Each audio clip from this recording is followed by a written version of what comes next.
He was the one who had written articles about them since their days in Japan, and because of that, he had even received a thank you letter from the band.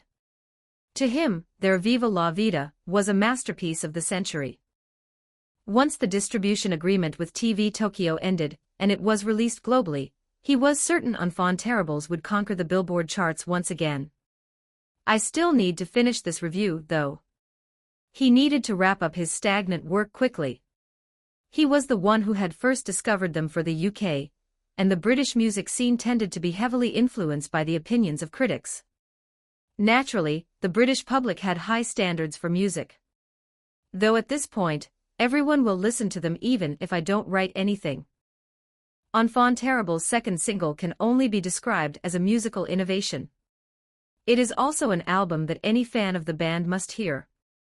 The reason is that these rascals, who have consistently shouted only about life's optimism and self-affirmation, have brought forth an autobiographical track filled with self-reflection.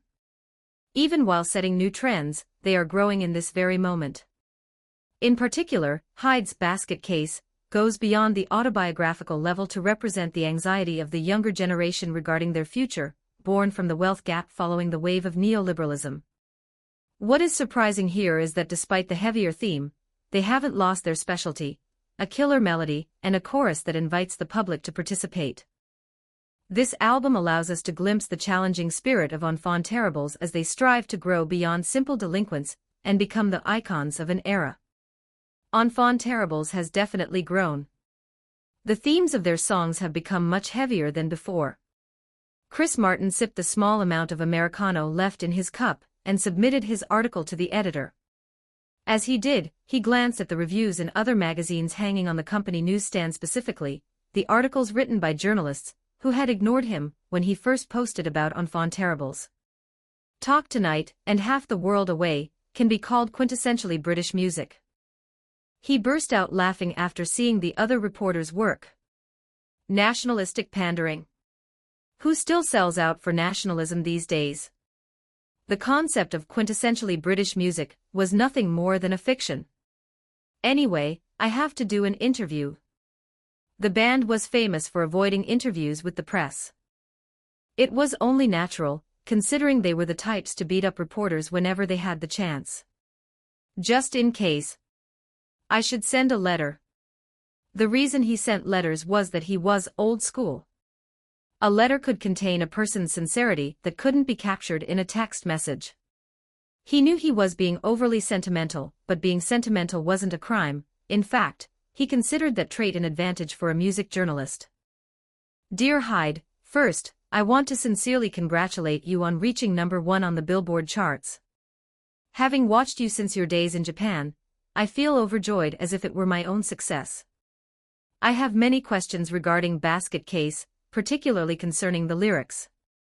I would like to request an interview regarding the background of this song, and your state of mind while writing it. He sent the letter, but he didn't really expect a reply like he had in the past. They had become much bigger stars now. Dear Martin, I've been enjoying your excellent reviews. We'll be heading to the UK soon, so let's meet then. Chris Martin's eyes widened as he saw the reply to his letter. The unbelievable had happened. How did this actually work? Besides, Enfant Terribles, who had been touring only in America, said they were coming to the UK. Should he put in for his vacation days now? Chapter 64. I just wanted to do an interview. 12-16 words. The American leg of the schedule concluded with immense success. We had left for America after becoming the first in Billboard history to sweep the top 5 spots on the charts, but by the time we departed, we had locked down positions 1 through 8.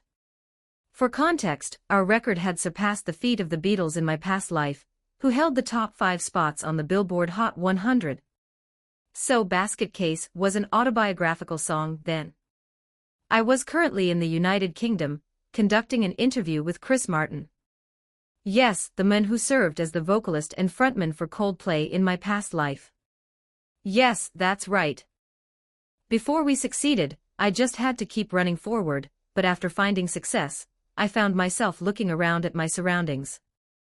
The reason I had accepted the interview request with Chris Martin was precisely because of a sense of indebtedness.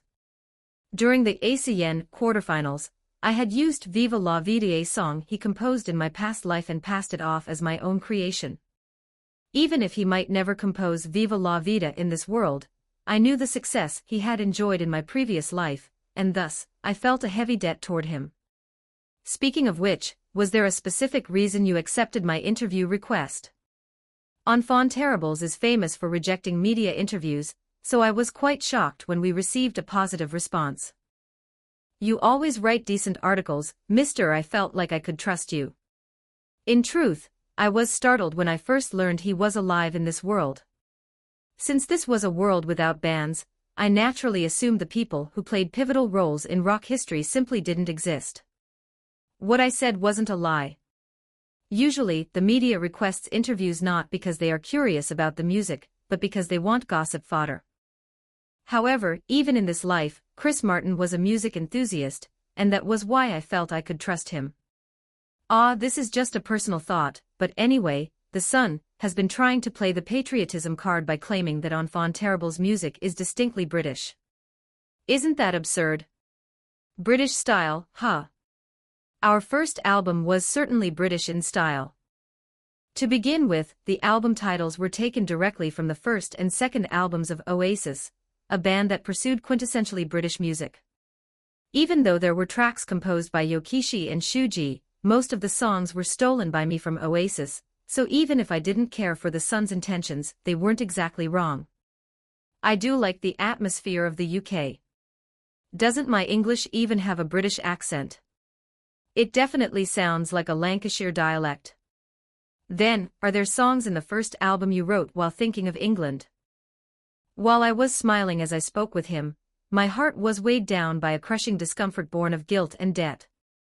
Sitting across from the man who was the vanguard of post-Britpop in my past life and being questioned about songs I had stolen, I couldn't help but feel a deep sense of remorse. Oh, of course. I'd say Don't Look Back in Anger is a representative example. That song is currently being sung like a national anthem in the Manchester area. Manchester City is even pushing to use it as their official supporters' song. My expression stiffened at those words. Even in my past life, Don't Look Back in Anger served as a second national anthem for the UK, and the anthem for the Manchester City football team. That was just how good the song was. After releasing it, the original creator, Noel Gallagher, had even considered retiring because he felt he had nothing left to show. I'm glad the song I wrote is being loved. Just like the Beatles during their peak, Enfant Terribles was exerting a massive influence on society, politics, and the economy. Before I knew it, I had become an existence that delivered hope to young people. But is it really right for someone like me, who achieved these results through lies by stealing masterpieces from a past life, to receive such treatment?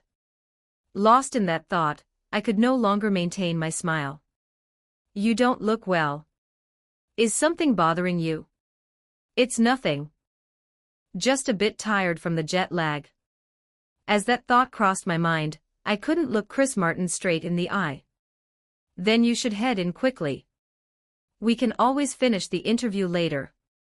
It would have been easier if he were like the conservative press, biting at us and claiming Enfant Terribles' success was a fluke, and that such classless people couldn't possibly keep succeeding. I could have just ignored them.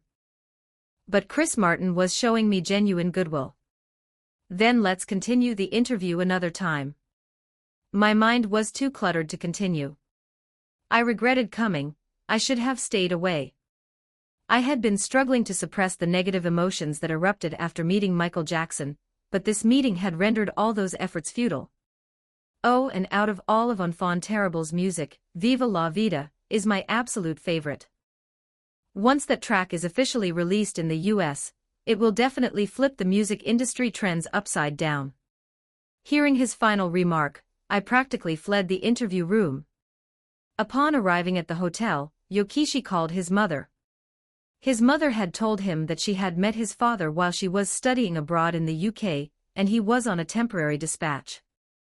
His mother was the daughter of a prestigious family. However, she had been disowned for marrying a foreigner. Mother, I'm in the UK right now. How are you feeling, Yokishi? Does the water agree with you? His mother had said she suffered a lot in the UK because the water didn't suit her. Fortunately, perhaps because he inherited his father's blood so strongly, Yokishi had no issues at all. Yes, everything's fine. Are you doing well, mother? I'm doing well, of course. I'm always listening to news of your success. When you're with your friends, you look just like your father. His mother had always worried about him. Having stayed by his father's side and experienced firsthand how foreigners were treated in Japan, it was only natural for her to feel that way. Are your friends good people? Hearing his mother's question, Yokishi looked at a photograph he had taken with the members of Enfants Terribles. Shuji is eccentric and sometimes picky, but he always treats me without any pretense. Hyde is a genius but remains humble. He's a great leader who always strives to respect us. Shuji was like a true friend to him. A friend he could play around with without any barriers. And the master, Hyde, was an excellent leader who always saw them for who they truly were. Despite Hyde being younger than him, Yokishi called him Hyung Ssi Master/Elder, as a mark of respect. Enfants Terribles is my other home, mother. Yokishi wanted to enjoy music with his friends in Enfants Terribles forever.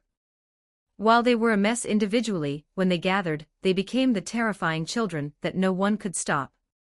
Chapter 65, Performance in Liverpool. 1018 words. Contrary to the turmoil in my heart, the UK leg of the world tour marched on. I was currently in the middle of a performance in Liverpool, the city where the Beatles were born. There are so many people. If anyone stays still today, expect to see yourself in the news headlines, because I'm coming down there myself. Wah-ah-wah.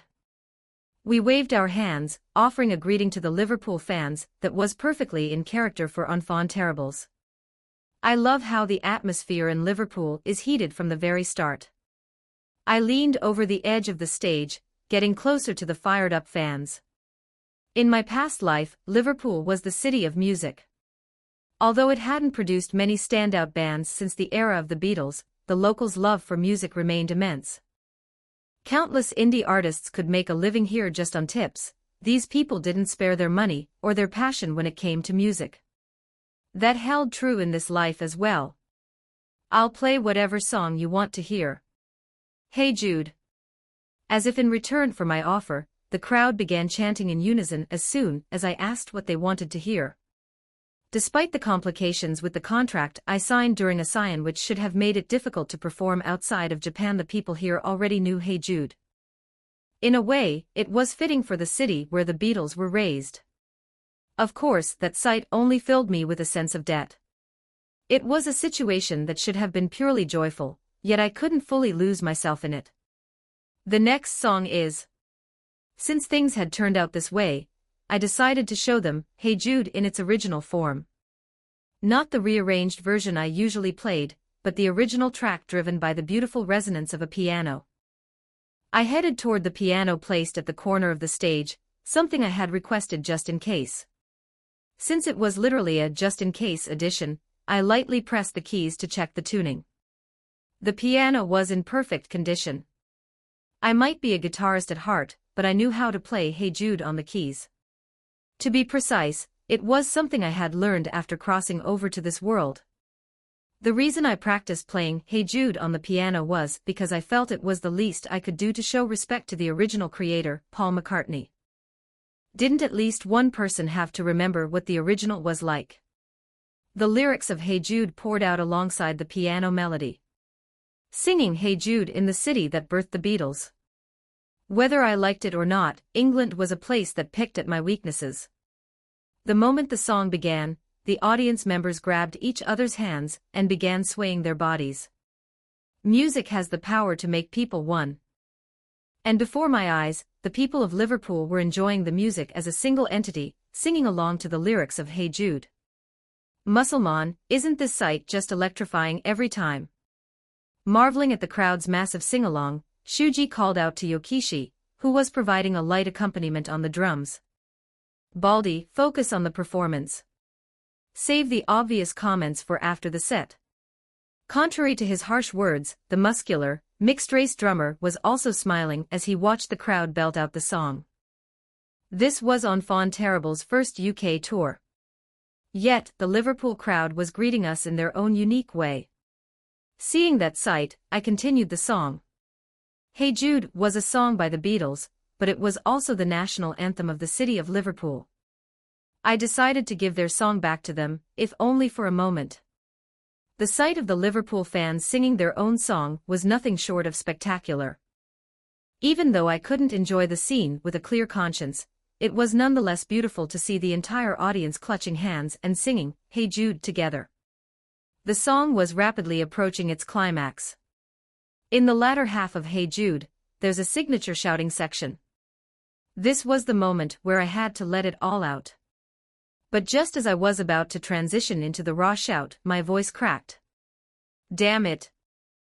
Leader has been pushing himself too hard lately. As Shuji said, I had certainly been running without a break. Since leaving Japan, I had been on a non-stop tour of live shows. Even with the experiences I had gathered in my past life, I didn't know a way to fully protect my throat under such a grueling schedule. I had held up well enough until now, but my throat finally gave out mid-performance. Was the reason my thoughts had become so heavy lately because I had been running at my absolute limit? Na na na na na na na, na na na na, Hey Jude. Na na na na na na na, na na na na, Hey Jude.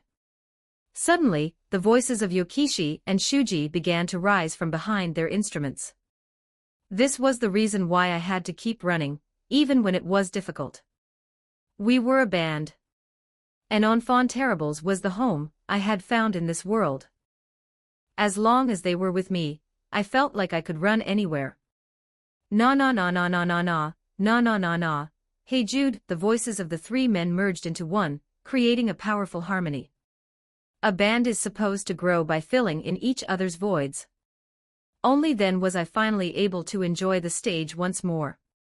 We might be a mess when we're alone, but when we come together, we become dreadful children that no one can control. Enfant Terribles, it really was an excellently chosen name. That day, during the performance in Liverpool, the harmonies of Enfant Terribles continued to echo until the heat of the venue finally cooled. Chapter 66. A Night in the UK. 1288 words. In a typical tour schedule, it is rare to return to one's home country after touring only the UK and the US. Usually, the domestic tour is scheduled as either the grand finale or the very first leg. Normally, they should have swept through the rest of Europe before returning. However, the schedule had shifted abruptly because of a miscalculation by Ichigo Production. World tours are generally planned with the premise of performing live sets only.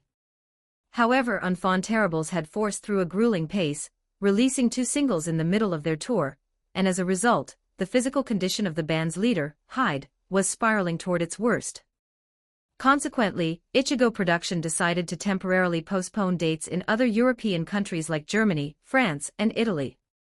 While they would have to pay some cancellation penalties, Ichigo Production now operated at a scale where such costs were trivial. Even putting Enfant Terribles aside, Ichigo Production was the agency behind top-tier groups like AAA and Bikomachi, who were currently dominating the Japanese mainstream. Furthermore, numerous bands born from the recent rock craze had flocked to the agency, leaving their finances incredibly flush. Cancel all the scheduled variety show guest appearances, and get in touch with Ichigo Production. But those have been scheduled for months. Shut up and clear the slots. Enfant Terribles is coming back to Japan. Broadcasting stations were moving frantically at the news that Enfant Terribles would be returning home, even if only for a short while. World stars born in Japan are coming back. We have to get a piece of that action. Didn't you see the ratings jump by 14% last time, just during the segment featuring Enfant Terribles? To the broadcasters, Enfant Terribles was a goose that laid golden eggs. In the entertainment industry, the ultimate weapons are name recognition and popularity. And Enfant Terribles were stars who currently commanded the entire world. The stations waited with bated breath for the band to return from the UK. Nebworth House, England. It is a megaton-scale concert venue, the largest in the world, capable of holding 120,000 spectators at once. It was the same legendary site, where a band called Oasis once performed for 250,000 people over 2 days. This is history, this is history. Right here, right now, this is history. I was currently rewriting the record. Beyond the 250,000 Oasis had drawn in my past life, I was finishing a massive run that drew 360,000 people over 3 days. A band I loved in my previous life. The stage was nearing its end. Yokishi and Shuji began to raise their voices to cover for my rasping, breaking throat. Ever since the performance in Liverpool, the state of my vocal cords had been precarious at best. Champagne Supernova was a song that captured the hollow essence of the Britpop craze in 90s England the very moment that brilliant light began to fade. In a way, Champagne Supernova also represented my current state of mind. In just over a year, Enfant Terribles had become the undisputed kings of the rock genre they had revived. We had gone from being an unknown, who is that group to superstars in a single year. We had endured well enough until now, but I felt that we couldn't keep going simply by being drunk on the atmosphere. The UK in particular was not an easy place for me to be. Didn't I find myself at a loss for words just the other day when I met the critic Paul McCartney on a British music program? Of course, right now was the time to lose oneself in the moment. The 120,000 people in front of me had come to see the greatest stage Enfant Terribles could offer. Yokishi's drums surged violently during the climax, while Shuji's bass calmly anchored the center of the track. In this situation, wouldn't it be irresponsible for me to hold back just because I was exhausted? I began to wrap up the song, squeezing out the last remnants of a voice that didn't want to come out. Behind me, Yokishi and Shuji added their vocals to support me. Amidst the cheers of 120,000 fans, we concluded a month of concerts in the UK. The UK leg had been a truly hellish schedule. Once I entered the waiting room, my body refused to move. Only now did I truly understand why rock stars put so much emphasis on managing their physical condition before a concert. I have been running around like a madman. I lowered my head and closed my eyes, trying to catch a brief moment of rest. Nice work, boss. Leader, let's actually get some rest when we get back to Japan. Yokishi and Shuji grabbed my shoulders and started rambling about one thing or another. Wait, Japan. Wasn't our next tour stop in France? Boss, I asked them to postpone it. A camera was pointed at us as we conversed. A man holding the lens began to ask us to give a few comments for the fans. The concert DVD. When bands play large-scale shows, they often sell separate DVDs of the performance, mixing in behind-the-scenes footage. After all, a band is still a business. Shuji, my voice is shot. Leader, I don't have anything to talk about besides music anyway. I had briefly forgotten. This guy was a perfectionist mad scientist who cared for nothing but music. We usually never talked about anything except music, so it was a fact I easily overlooked. By the way, I heard you're returning to Japan. Is there anyone you're looking forward to seeing there? I plan to buy some flowers and visit my mother, Yokishi answered. Someone I wanted to see back in Japan. Honestly, besides AI, there was no one in particular. Since I had formed no deep personal relationships in this life outside of the Enfant Terribles members and AI, I naturally thought of her at the PD's question.